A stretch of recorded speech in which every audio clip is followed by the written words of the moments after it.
Kembali lagi bersama gue di konten nyinyiran anime. Konten nyinyiran anime kali ini adalah review anime anak sekolahan, anak SMA, coming of age gitulah, dengan sentuhan romance yang presentasinya bagi gue ini anime lumayan realistis ceritanya, karakternya gitu-gitunya dah. Anime yang mau gue review adalah Kori no Joheki, adaptasi anime dari webcomic, manga atau apalah pokok buku komik. Ini adaptasi karya garapan Agasa Hokocha yang juga mangaka Seihantai. Gue punya ekspektasi tertentu buat ngikutin adaptasi animenya, dan ternyata ya anime deliver ekspektasi gue itu, dan mungkin melebihi ekspektasi gue di hal-hal tertentu. Anyway, itu aja kali ya buat nyinyiran di intro kali ini. Pokok biar gue kagak banyak basa-basi, langsung aja deh gue mulai reviewnya. Sama gue mau review ceritanya dulu. Nah, kalau ngomongin cerita ini series, gue jujur gak bisa ngomong ini cerita romance doang, karena bagi gue kalau misalnya nyebut ini adalah series romance, bagi gue sangat mereduksi isi ceritanya itu gimana. Walaupun ya emang romance salah satu tema yang disorot di ini series juga, dan itu penting. Dalam ini series ya banyak hal di luar romance juga gitu, kayak pertemanan lah, drama anak SMA gitu-gitu. Jadi lebih tepatnya emang nyebut ini series ya series coming of age sih bagi gua. Cerita ini series fokus utamanya ke circle MC dengan gesekan hubungannya yang mantep.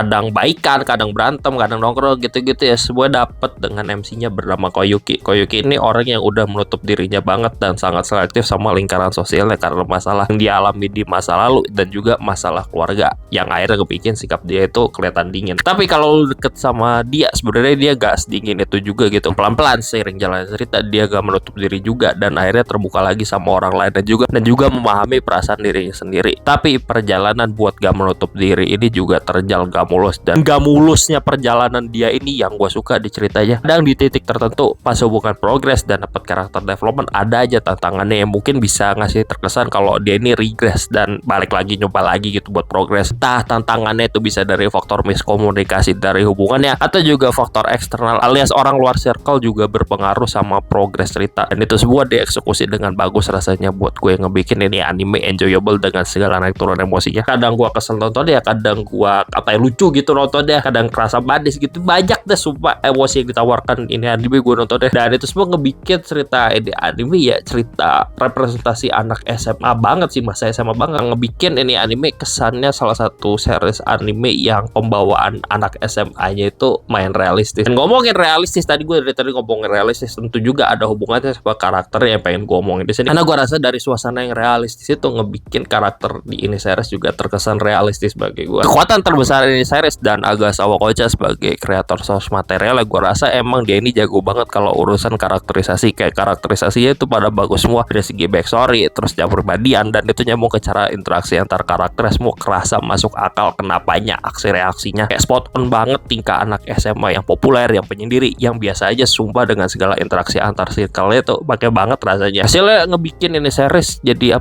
karakter anak SMA itu representasi akurat bocah SMA, dan itu ngingetin gue ke zaman sekolah gue dulu sih, kayak gimana ya sotoy dan lebaynya anak SMA itu dapet di ini series. Dan selanjutnya kalau berbicara karakter, gue pengen nyorot karakter sampingannya dulu lah. Nah, karakter sampingan ya basic lah, sesuai porsi gitu. Gue suka ngebantu dan nge-challenge circle MC buat berkembang pertemanannya itu hubungannya kayak gimana. Ini juga bukan karakter sampingan di series, bukan yang sekadar ada buat karakter sampingan ngebantu karakter development MC juga. Mereka juga rasa punya ceritanya masing-masing, punya hidupnya masing-masing yang gak didedikasikan buat circle MC-nya doang. Karakter sampingan ya walaupun ada yang screen time-nya relatif dikit, tetap ngebekas di karakternya juga, dan itu mantep sih bagi gue. Jadi kontribusi buat plot bagus, dan buat karakter development MC juga bagus, dan juga mereka bisa berdiri sendiri, bukan sekadar alat yang ada doang gitu di dalam cerita. Hasilnya ngebikin karakter sampingannya berkesan macam bumbu pelengkap masakan yang ngebikin rasa makanannya tambah enak. Terus dari karakter mungkin saatnya gue ngomongin circle MC yang ada 4 orang. Koyuki cewek penyendiri yang dingin kayak es, Miki cewek tomboy tapi nutupin kepribadian tomboynya, Yota cowok kalem tapi kayak linglung banget tingkahnya, dan Amamiya cowok populer dengan sejuta mantannya. Ini komposisi karakter yang menarik gua rasa, karena semuanya ini di atas kertas harusnya gak sinkron, gak jadi satu circle, dan emang di awal cerita enggak sinkron banget, tapi pelan-pelan mereka ini semuanya makin sinkron, makin deket lah. Kayak ini gua rasa komposisi karakter yang seru banget itu buat circle MC anak SCB, kayak kepribadiannya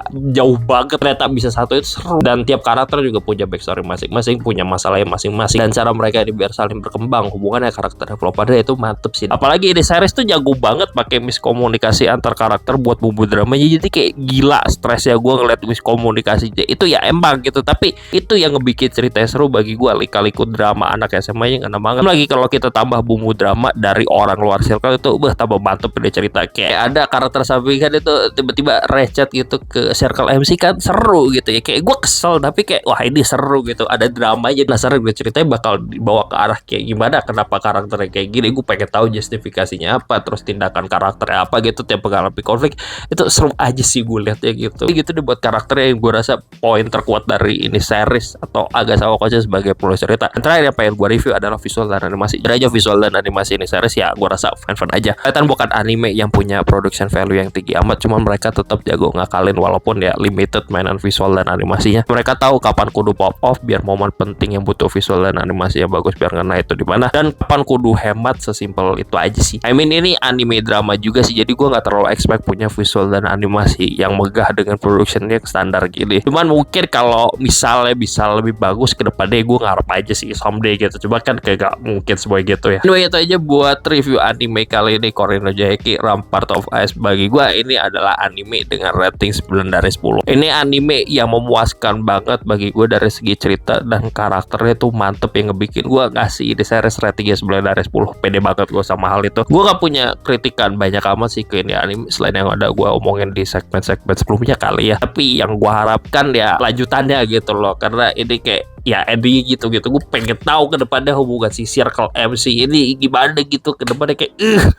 pengen lihat drama anak SMA mereka ini semua gimana gitu jadi anime dengan segala tarik ulurnya. Gue rekomen kalau lo mau nonton anime drama anak SMA yang lebih serius, tapi kalau misalnya kagak mau drama SMA yang serius, kalau misalnya lo kagak kuat drama yang kayak gini ya jangan ditonton sih. Jadi udah gitu aja reviewnya, bye.